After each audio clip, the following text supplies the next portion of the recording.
Hello everyone, welcome to online studies. Previous class में हमने देखा था डिटर्मिनेंट का एक्सरसाइज 4.12 एंड 4.13। आज हम देखेंगे डिटर्मिनेंट का लास्ट एक्सरसाइज जो कि है एक्सरसाइज 4.14। तो चलो देखते हैं। इसमें बोला है सिद्ध कीजिए कि निम्न में से प्रत्येक समीकरण निकाय असंगत है। हम लोग को यहाँ पे असंगत समीकरण निकालना है। ठीक, तो देखो एक्सरसाइज फर्स्ट का सेकंड ले रहा हूँ मैं।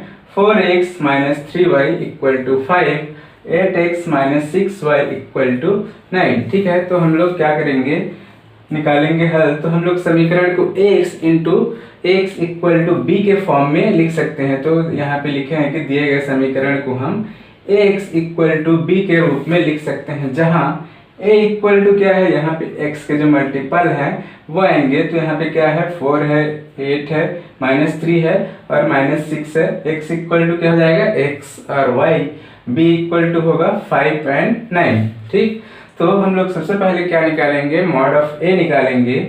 मॉड ऑफ a निकालेंगे तो क्या होगा, देखो 4 × -6 का अगर मल्टीप्लाई होगा तो क्या होगा, -24 हो जाएगा और बीच में फिर माइनस आएगा। 8 × -3 करेंगे तो यहाँ भी -24 हो जाएगा। -24 × माइनस का जब मल्टीप्लाई होगा तो क्या हो जाएगा, +24। -24 + 24 हो जाएगा = 0। अब देखो मैं पहले ही बता चुका हूँ कि अगर मॉड ऑफ a का वैल्यू अगर 0 आता है तब हम लोग का a इनवर्स का अस्तित्व नहीं होता है। मीन्स ये जो है वो क्या हो जाएगा, अविक्रमणीय अवयव हो जाएगा। ठीक है, इसी को बोलेंगे अगर मॉड ऑफ a का वैल्यू अगर 0 आता है तब के केस में जो हम लोग निकालेंगे, इनवर्स निकालेंगे, तो वो आएगा असंगत समीकरण। ठीक है, वो जो आएगा वो असंगत समीकरण कहलाएगा। तो यहाँ पे देखो मॉड ऑफ a का वैल्यू क्या आया, 0 आया। तो यहाँ से a क्या है, अविक्रमणीय अवयव है। अगर नॉट इक्वल टू 0 आता है, mod of a not equal to 0 आता है, तब क्या होता है, a इनवर्स का अस्तित्व होता है और वहां का जो समीकरण होगा वो क्या होगा, व्युत्क्रमणीय समीकरण या फिर संगत समीकरण कहलाएगा। तो चलो देखते हैं, a11 निकालेंगे यहाँ से। तो a11 कैसे निकलेगा, 1 और 1, तो यहाँ क्या बचा, -6। तो 1 + 1 मीन्स ये किसके केस में आएगा, E1 के केस में आएगा। 1 + 1 2 हो जाएगा। तो -6 का क्या होगा, -6 ही होगा, क्योंकि अगर यहाँ पे E1 रहता है तो साइन चेंजेस नहीं होता है, जबकि अगर ऑड आया तो यहाँ पे साइन चेंज हो जाएगा। अब देखो A12 जब निकालेंगे -1 के पावर 1 + 2 मीन्स क्या आया, 8। तो यहाँ पे 8 प्लस में है तो इधर क्या हो जाएगा, माइनस हो जाएगा, क्योंकि यहाँ पे ऑड आ रहा है। ठीक, अब देखो यहाँ पे A21, यहाँ पे 2 + 1 करेंगे 3 आएगा, मीन्स वो भी ऑड है।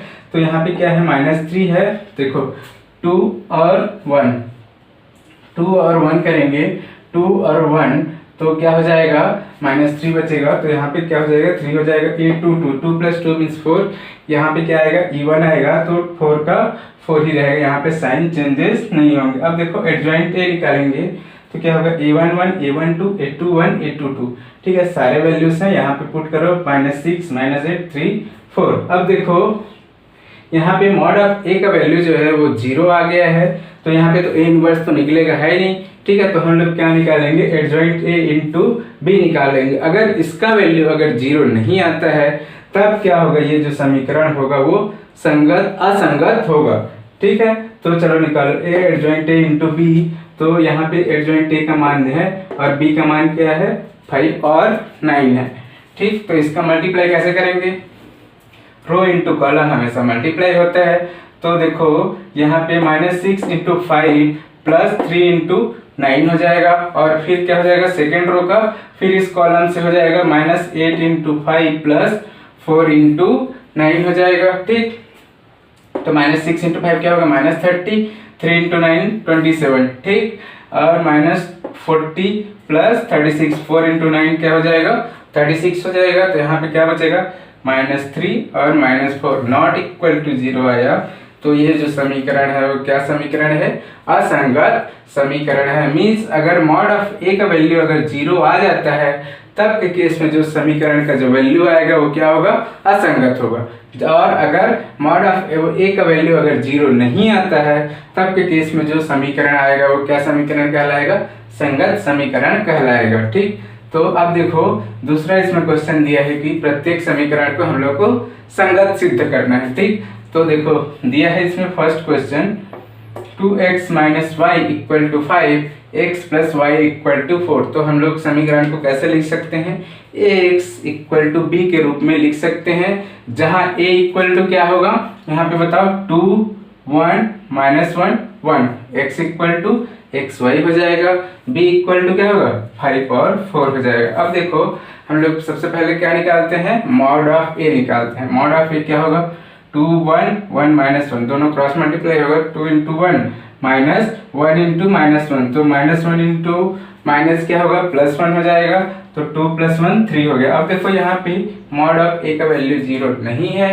अतः यहाँ का जो समीकरण होगा वो क्या होगा, अव्युत्क्रमणीय, सॉरी यहाँ का जो अवयव होगा वो क्या होगा, व्युत्क्रमणीय अवयव होगा। ठीक है, तो यहाँ पे क्या होगा, अगर व्युत्क्रमणीय अवयव होगा तो a इनवर्स का अस्तित्व होगा, मीन्स यहाँ से a इनवर्स हम लोग निकाल सकते हैं, और इस समीकरण को हम लोग क्या संगत समीकरण भी बोल सकते हैं।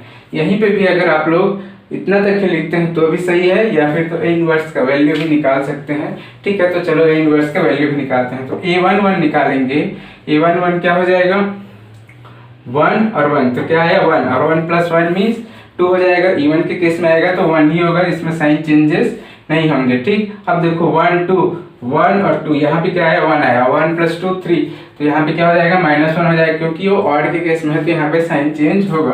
ठीक, अब देखो 2 और 1 2 1, यहाँ पे क्या है -1, 2 प्लस 1 3, ये ऑड के केस में आएगा तो -1 क्या हो जाएगा +1 हो जाएगा।